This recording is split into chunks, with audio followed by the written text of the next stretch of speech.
اسلامی حقوق میراث بما عدالتی نظائر راؤ احمد نوید خان ایڈوکیٹ ہائی کورٹ کی تصنیف ہے، جس میں انہوں نے اسلامی وراثت کے قوانین پر سیر حاصل بحث کی ہے۔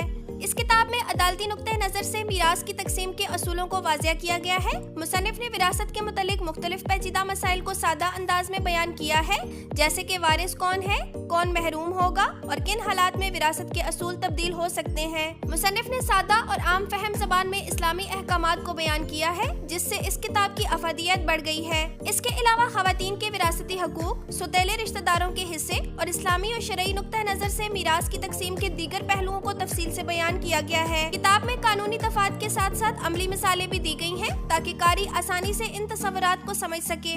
مزید برآں جدید دور میں پیش آنے والے مسائل جیسے مشترکہ جائیداد اور خواتین کے شرعی حقوق پر بھی بحث کی گئی ہے۔ یہ کتاب نہ صرف قانون اور فقہ کے طلباء اور قانون دانوں کے لیے مفید ہے بلکہ عام مسلمانوں کے لیے بھی اہمیت کی حامل ہے۔ یہ کتاب ان کو اپنے شرعی حقوق اور ذمہ داریوں کو بہتر طور پر سمجھنے میں معاون ہوگی۔ ہارڈ بائنڈنگ میں 160 صفحات پر مشتمل یہ کتاب بما کوریئر چارجز کے 975 روپے میں دستیاب ہے۔ ابھی آرڈر کیجیے اور 3 دن میں اپنے گھر کی دہلیز پر وصول کیجیے۔